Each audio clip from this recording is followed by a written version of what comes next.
we have two more mantras left in the 10th Anuvada to be covered. The 11th mantra and the 12th mantra. The 11th mantra is Vikirida Vilohita Namaste Astu Bhagavaha Yaste Sahasragam Hetayonyam Asman Nivapantu Sena. Vikirida. Vikirida means, see, we have in some of our, especially South Indian languages, a word called kirik. That is those who are giving you irritation. See, they are not such terrible enemies, but they give you a little irritation wherever you go. You are very uncomfortable. Something like, when you are sitting outside, the mosquitoes bother you. They don't kill you, but they are so bothersome. So in different ways, that word kirik has come from the Vedic Sanskrit itself. Vikirida, vividham kiranti himsati iti. Vividham kiranti himsati iti. See, that is the parsing of that word vikirida. That means in different ways it will give us irritation. So what kind? Say for example, some papa karma is there. And the papa karma, for example, overeating. So when there is overeating, it won't kill us, but it gives us some problem. Then it takes a little while for us to digest that food. Or minor ailments, a little headache, a bit of fever. Or worst kirik is samsara. The arguments and the confusions that come. But it is not something that breaks a relationship, but it is enough to cause a little bit of, withdrawal syndrome. Then you go back and then after half an hour, everything will be all right, or at least made all right. And or poverty is also another thing. Because sometimes you may be all happy and everything is wonderful, but where there is poverty and you see, for example, a 3-year-old, 2-year-old child doesn't have milk to drink and it is suffering from hunger. Our hearts, melt. But what about that family which is going through that? Then here he is saying, hey, Vikirida, one who is going to remove all the kiriks, all these things. And then that is the meaning of Vikirida. One who removes irritations, irritants. That Vilohita, how can you do it? Because you are full of Sattva Guna. Vilohita means without any redness or without any rajas. So when he is not at all tamas at all. When there is no rajas, that means he is full of Sattva Guna. So Vikirida means actually it is white as in camphor. This is the reason why we have the mantra, we have the prayer where it says Karpura Gauram, Karunavataram, Samsara Saram, Bhujagendraharam, Sada Vasantam, Hridayaravinде, Bhavam Bhavani Sahitam Namami. That is actually a commentary on this particular mantra itself. Because he is Sattva-guna, Karpura Gauram. He removes all our kiriks, Vikirida, because therefore he is Karunavataram. He is the one who takes away the difficulties of samsara, samsarasaram. Then how does he take away all our difficulties? The most deadly poison is from the snakes. And the snakes he catches and he uses it. That means he takes all our sorrows and puts it on himself and it doesn't affect him. Bhujagendra haram. And where does he reside? You don't have to go and search here and there for him. When you have got difficulty, where will you run? When some problem is there, even to go to ER, you have to go for 10 miles. Isn't it? Therefore, he is Sada Vasantam Hridayaravinде. He is always within you only. We saw the same purport in another mantra, Stuhishrutam Garta Sadam Yuvanam. There also we saw the similar meaning. So therefore, because he is Vikiridaha, he is also Karunavataram. And such a Bhagavaha, such a Bhagavan. In one of the earlier mantras, I gave two definitions of Bhagavan. One is he who is the Lord of all wealth, Aishwaryasya Samagrasya. If you go back and listen to a couple of talks back, I spoke extensively about the definition of Bhagavan. Ya te sahasram hetayaha. You have thousands of weapons in your hand. So, in innumerable ways, I can be hurt. Taha, all of those, anyam nipatantu, let the destruction come upon those enemies and not on me. Naha asman. So if you parse this, Vikirida, Vilohita, Bhagavaha Namaste Astu, O Bhagavan, my namaskara to you. Sahasram Hetayaha, thousands of maladies that are there, Yaha Te, those which are in your control. Anyam Senaha, in other enemies on that Nivapantu, let that fall on them, not on me. So this is the prayer. So not very deep meaning, but then we have to look at who is the one who gave this mantra.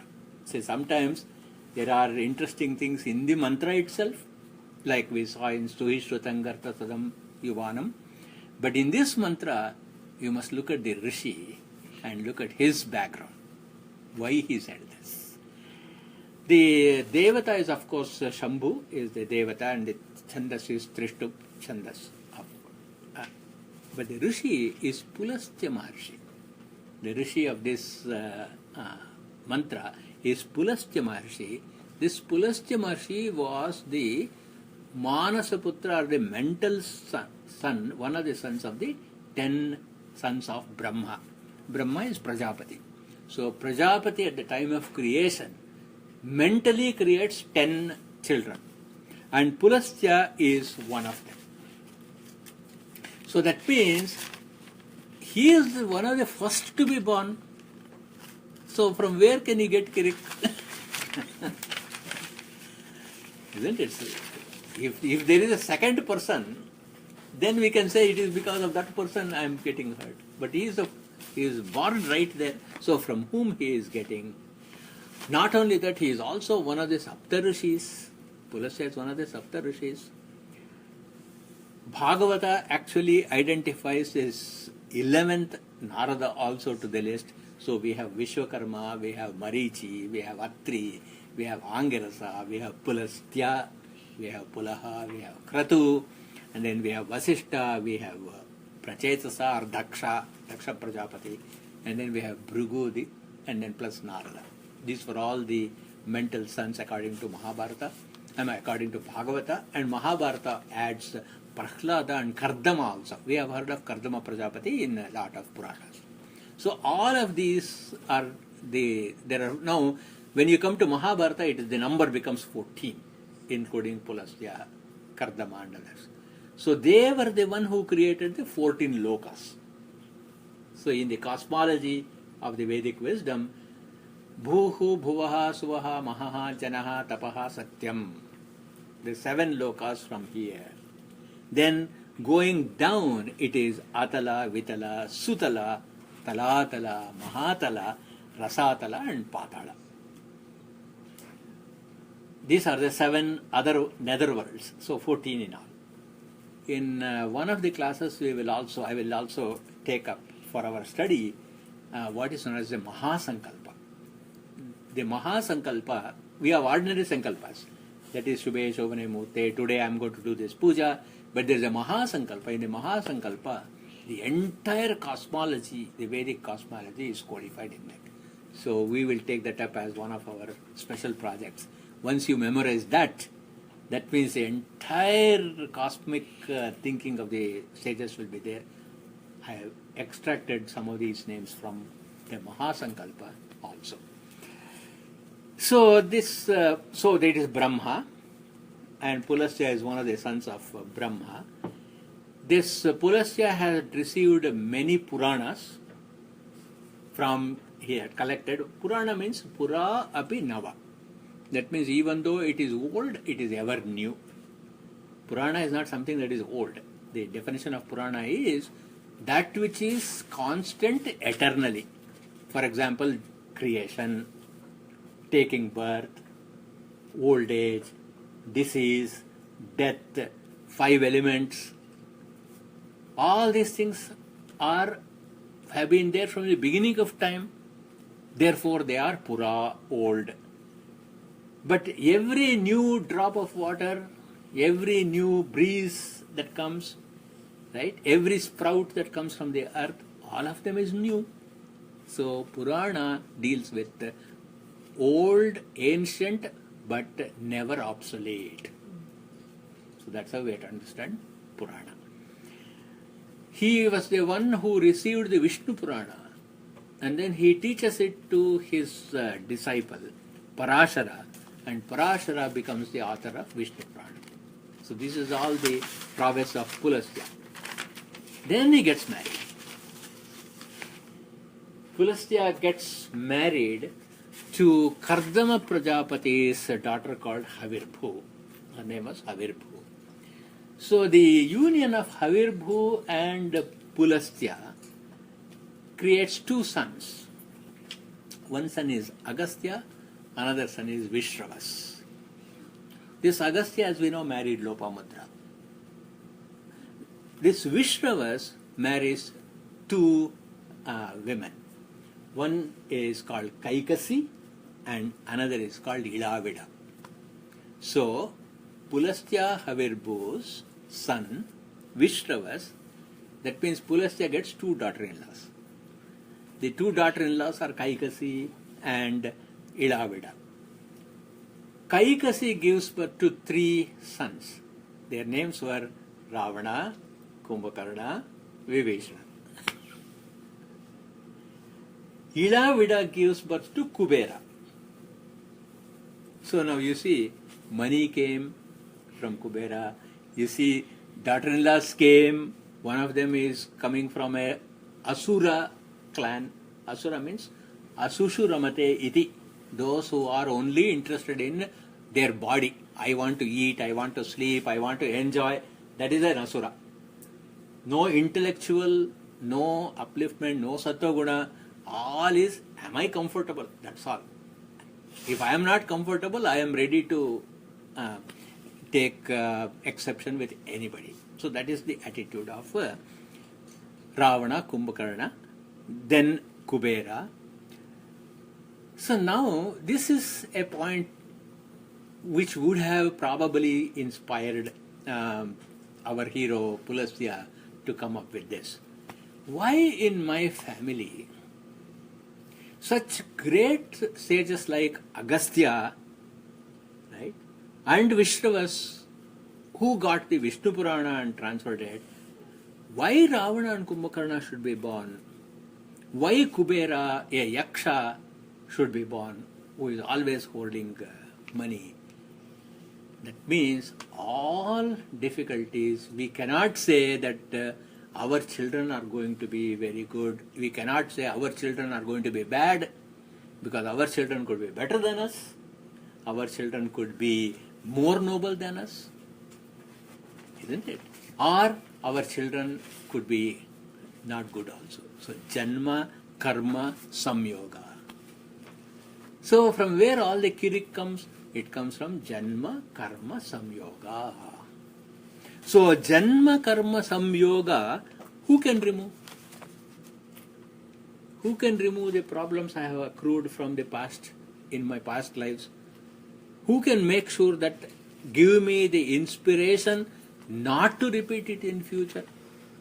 You can give me all the wisdom and knowledge in the world, and then I will say, oh, beautiful, it sounds great, wonderful. As soon as we walk out of this threshold, everything is lost. We go back to our normal selves. Isn't it? Yeah, why it happens like that?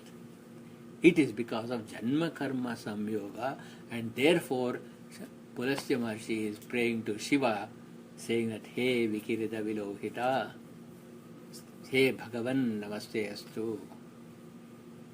So otherwise, if you just read the mantra and its translation or a commentary, it doesn't mean anything. Sometimes you have to look at the mantra, sometimes you have to look at the Rishi. That's why we say that all mantras, Rishi, Devata, Chandas has got to be known. The next is Sahasrani Sahasradha Bahavoho Tavahetayah Tasam Ishano Bhagavaha Parachina Mukakriti. This is actually the bhavartha, or the intrinsic meaning is pretty much same. In your hands there are thousands of weapons. But one grammatical point to note here. Bahubhyam is dual number, because there are only two hands. But in Bahubhyam, how can there be thousands of weapons? Sahasrani Sahasrashaha. In two hands, how can there be 1,000 weapons? And how can, even if you say, alright, he has got big enough palm to catch 500 weapons in each one of the hands, each weapon has got its own ability, isn't it? How can he use the weapons in such a way that it becomes effective? So therefore, the way we have to understand is, Sahasra means infinite. Anantyavachi Sahasra Shabdaha. There is a sutra. Anantavachi Sahasra Shabdaha. The sound, the word Sahasra means innumerable, infinite. That's why Sahasra Shirsha Purusha Sahasrakshas Sahasrapat. What does it mean? One who has got infinite heads, infinite hands. It is not 999 plus 1. So, this, what does he do? He, for a given purpose of preserving dharma, he will pick up the appropriate two weapons in his two hands.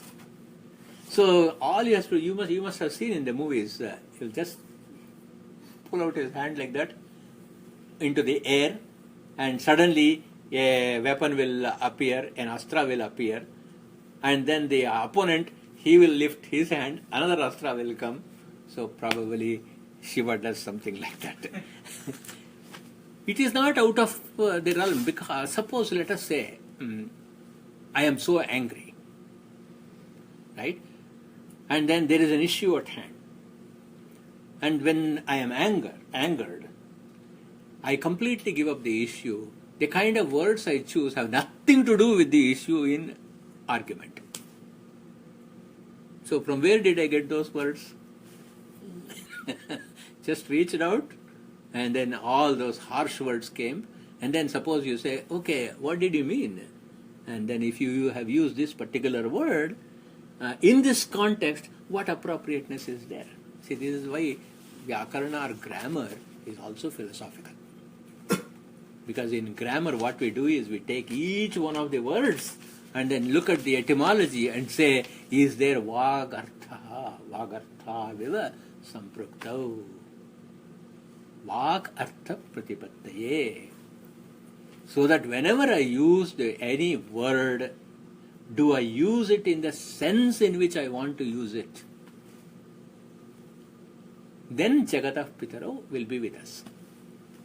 Isn't it? Not otherwise. Otherwise he will say, okay, you are taken responsibility for what you speak, and Janma Karma will take its responsibility.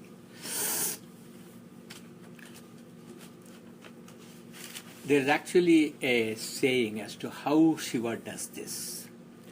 Shulat Shula Sahasrani Nishpatanti Asya Tejasa. He will have actually only one Shula. But then the way in which that Shula is designed is, it can come in thousands, one after the other in succession. See, this is why the medium of TV and film is so good for us. In the olden days, they had to actually imagine it. But now you can actually show. He will just be holding one Shula or the javelin, and the javelin will not leave the hand of Shiva, but from the tip, there can be a million Shulas coming. So we are asking, Tasam mukhani, all those, please make them look away. Then he uses the word Ishanaha. So in this context, Ishana means one who is Sarveshwaraha, who is the Lord of everything. But in this context, how do we interpret the word Ishana? We say that you have got Shapa Anugraha Shakti. As a Ishana, as a person who is all powerful, who can take away Sahasrani Sahasrasho, Sahasrani Sahasradha Bahuvo. When you can do that, what does it mean? It means when you have to preserve dharma, you can also hit, and when I am following dharma, you can also protect. So only one who has got Shapa and Anugraha Shakti, only that person can be called as a Ishana, and not others. Now here comes an interesting thing. How many times do we actually use Shapa? So many times we use Shapa, isn't it? In our everyday transaction. Why doesn't it work? Why our Shapa doesn't work? Because our Anugraha also doesn't work. Isn't it? So, when can my Shapa, when can my curse become fruitful? Have I acquired such a merit to give Anugraha also? But it is not that simple. Because many a time my Shapa will have its effect also. Isn't it? Haven't we seen that? When we use wrong words, when we use harsh words, when we behave harshly, when we actually treat others very harshly, that has an effect. And we cannot take it back. Once that word has come out of our mouth, you cannot take it back. This is dramatized in a beautiful story in the Mahabharata. See, in the Mahabharata, Drona is the teacher of both Arjuna and also Ashwatthama. To both of them, he teaches how to use the nuclear bomb Brahmastra. Then Drona teaches Arjuna how to neutralize the Brahmastra. Whereas he doesn't teach that to Ashwatthama, his own son. And to Ashwatthama, Drona says, you should not use this on any human beings. If you use it on any human beings, it is going to come back and make you miserable. That's why in one of the 7 Chiranjeevis, Ashwatthama is even to this day suffering.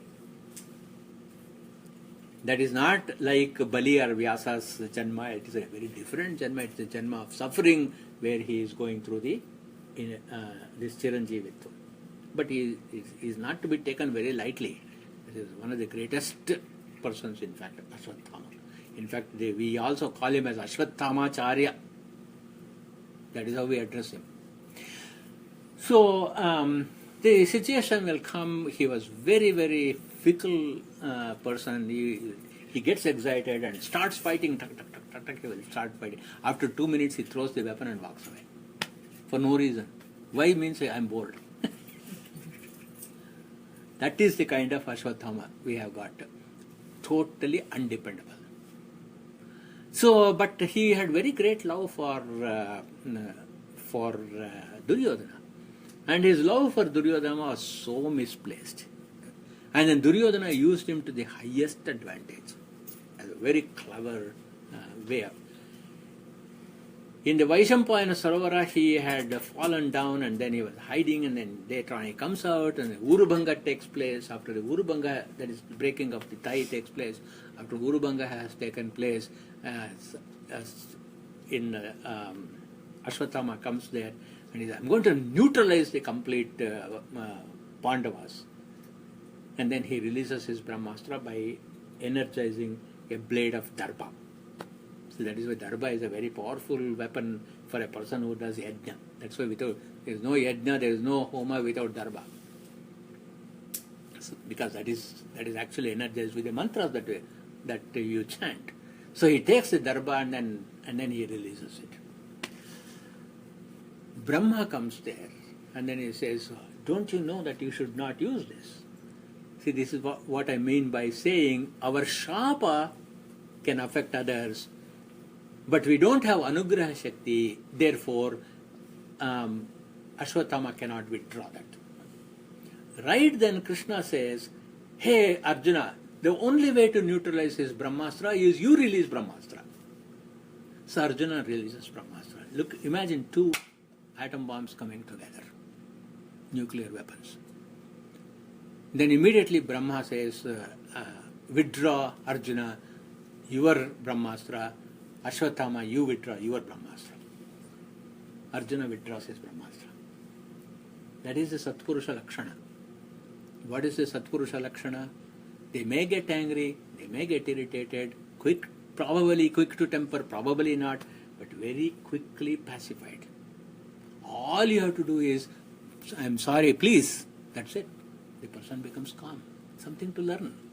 Otherwise, why study all this Shastra if it is not for our edification? So then Arjuna withdraws. After his withdrawing, Ashwatthama says, I cannot withdraw, I'm very sorry. The only thing I can do is I can divert it. And before anybody can advise anything, he says, I am diverting it into the womb of Uttara so that the progeny of Pandavas is wiped out. See, even then, his hatred has not nuked. Then Krishna says, you cannot do that because I am going to be there protecting the Garbha. Actually, Krishna enters and then the Brahmastra sees the four-handed Mahavishnu protecting the Garbha. So, what does that mean? Other than the drama of the Purana, what does that mean? What it means is, any shapa or anything that happens, it can never affect a good person. A sajjana, satpurusha cannot be destroyed. So what is it we learn from them? Satpurushatvam, that is being a satpurusha, is the greatest defense. No other security system. That is the essence of this mantra. So when that Satpurushatvam was there, he was protected. That is Parikshit, who was in the womb of Ud, was protected. But then Krishna gives a curse to Ashwatthama that he should be roaming about in the world, suffering every moment with the pus and everything oozing out, and the entire population being completely abhorred by the sight of Ashwatthama. So abhorrence need not necessarily be physical, isn't it? It need not be physical. Over a period of time, an evil person is easily identified by the society. Saddam Hussein can behave as he pleases for some time, isn't it? Then a time will come. And he will never be forgotten, isn't it? He is a Chiranjeevi. Hitler will never be forgotten. He is a Chiranjeevi. But we praise Nelson, isn't it? We praise them. Because a Satpurusha, nothing can happen to a Satpurusha. Therefore, Sahasrani, Sahasrasho, Tasam, Ishano, Bhagavaha, Parachina, Kridi. With this, we'll conclude the 10th Anuvaka. So, next class. Incidentally, we'll have no class next Monday.